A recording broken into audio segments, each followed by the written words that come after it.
Y entonces él comienza a escribir, hermanos, cartas. Él comienza a hacer viajes misioneros. A lo mejor ahí no se alcanza a ver, pero ahí se va en un mapita donde están los viajes misioneros. Pablo empieza a recorrer todo el mundo, hermano, conocido allá. Hace 3 viajes misioneros y en esos 3 viajes funda iglesias. Y cuando fundaba una iglesia, hermano, después, usted sabe que el transporte en aquel tiempo era más lento, escribía cartas y se las mandaba para tratar de darles un seguimiento y luego los volvía a visitar. Entre esas cartas, hermanos, pues vamos a ver quién le tocó cada una de ellas. ¿Quién tiene Romanos?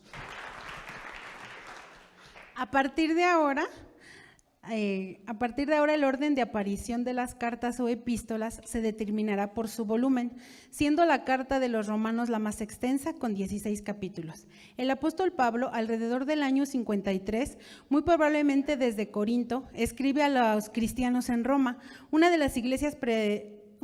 Esta iglesia predominaban los gentiles. ¿Quiénes eran los gentiles? Eran personas que no estaban sometidas a la ley hebrea.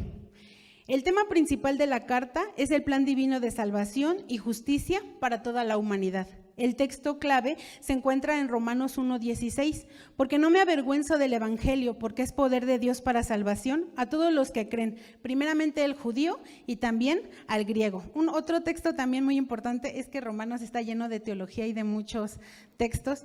Está en el 5:1 que dice: justificados pues por la fe, tenemos paz para con Dios por medio de nuestro Señor Jesucristo. Gracias. Pablo, hermanos, a diferencia, por ejemplo, Jesús, que fue el que vino a instituir el cristianismo, Pablo desarrolla la doctrina. Él es el que desarrolla los puntos doctrinales en los que creemos. Bueno, después de Romanos, hermanos, viene Corinto, que es otra ciudad que también Pablo le escribió. ¿Quién tiene primera y segunda a los Corintios? Estas epístolas fueron escritas por el apóstol Pablo. Se crearon cerca del final de su visita de 3 años a Efeso en su tercera misión, la cual se cree que terminó entre los años 55 y 56 después de Cristo. Son los libros número 46 y 47 de toda la de toda la Biblia, ubicadas en el Nuevo Testamento. Primero de Corintios tiene 16 capítulos y el segundo de Corintios tiene 13. En estos libros se regaña y se corrige acerca de la unión de la iglesia a la ciudad de Corinto, que era la capital de la provincia romana de Acaya, que cubría la mayor parte de la antigua Grecia al sur de Macedonia. Como versículo principal, yo escogí 1 Corintios 10:23, que dice: todo me es lícito, pero no todo me conviene. Todo me es lícito, pero no todo me edifica. Muy bien. Corintio tiene un tema, como ya dijo Judith, es que no es lo mismo libertad que libertinaje. Y ellos confundían, ellos pensaban que libertad era hacer cosas que no tenían que hacer. Por eso ese texto que escogió Judith es sumamente clave. En Jesús hay libertad, todo me es lícito, pero ¿qué dice Pablo?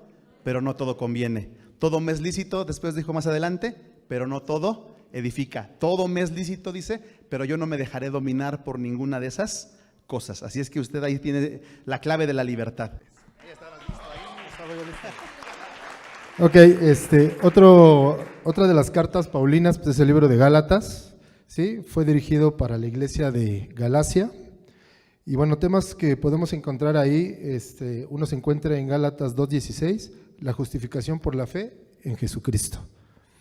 Y otro también se encuentra en Gálatas 5:16, que son las obras de la carne: adulterio, fornicación, idolatría, hechicería, enemistades, pleitos, celos, iras, contiendas, herejías, envidias y cosas semejantes.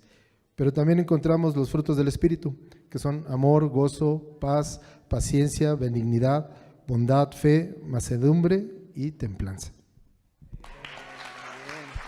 Muy bien. Es que en Gálatas, hermanos, había un grupo de gentes que decía: tienes que creer en Jesús para ser salvo, pero también tienes que hacer esta serie de rituales. Y Pablo dice: no, ¿verdad? La salvación en Jesús únicamente es por fe, ya no hay que añadirle obras, ¿sí? Nadie se puede salvar por obras. Y lo segundo, hermanos, ser guiado por el Espíritu Santo y producir su fruto. Efesios, de hecho Efesios lo puse junto con Colosenses, si no me mal recuerdo, ¿verdad? Dios les bendiga. Les voy a hablar sobre la carta a los Efesios, dice que esta es considerada o se conoce como la corona de los escritos de Pablo por su contenido.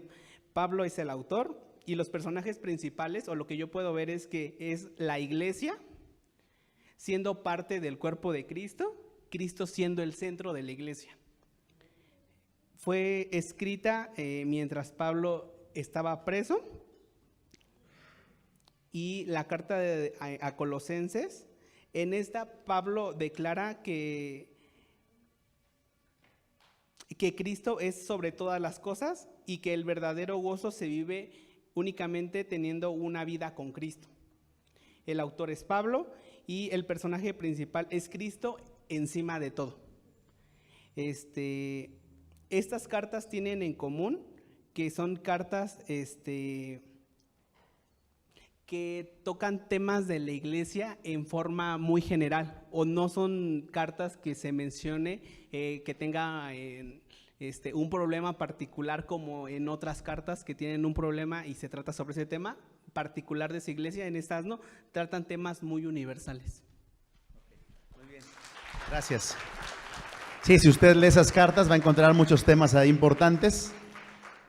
Y la idea de Pablo era escribir una carta, hermanos, a una iglesia, que la iglesia la copiara y se la enviara a otras iglesias. Esa era la idea de Pablo, pero no todos lo hacían. De hecho, por ahí se menciona una carta a la Odisea. Pablo menciona una carta a la Odisea, que obviamente los de la Odisea, cuando uno lee Apocalipsis, se da uno cuenta por qué se perdió la carta, ¿verdad? Porque ellos no hicieron su chamba, hermanos, de copiarla y mandársela a otras iglesias, y se perdió una carta, hermanos, que Pablo escribió, que fue la carta a la Odisea. Filipenses se deriva de la ciudad de Filipos. Fue la primera ciudad griega de Macedonia en donde Pablo estableció una iglesia. La carta a los filipenses fue escrita por Pablo durante el primer encarcelamiento en Roma en los años 60-62 después de Cristo. La iglesia filipense era una iglesia ideal en muchos sentidos. Era agradecida y benévola. Fue fundada por Pablo en su segundo viaje misionero en medio de una tempestad de persecuciones. Esta es una carta de amor espiritual a la iglesia, llena de cariño entrañable y de gratitud, escrita en circunstancias difíciles mientras Pablo estaba prisionero. La carta resalta la victoria y el gozo en la oración, en el evangelio, en la comunión cristiana, en sacrificio por la causa, en el Señor, en el cuidado entrañable por la iglesia. El versículo que resalta dice: porque para mí el vivir es Cristo y el morir es ganancia. Está en 1:21. Dios lo bendiga. Muchas gracias. Y obviamente Filipenses, hermano, aunque ese era el sentir de Pablo, el mensaje de Filipenses es, y el otro versículo clave que podríamos resaltar es: regocijaos en el Señor siempre. Otra vez os digo, regocijaos, ¿verdad? Pero lo dijo en la cárcel, ¿sí? Lo dijo siendo prisionero, lo dijo, hermano, sabiendo que estaba a lo mejor su vida en riesgo, y sin embargo, la carta de Filipenses es una carta de regocijo, y nos enseña a nosotros, hermanos, que la alegría y el regocijo no es lo mismo, porque la alegría tiene que ver con los factores externos, pero el gozo tiene que ver con lo que está dentro de nosotros, amén. Entonces podemos gozarnos en medio de los problemas.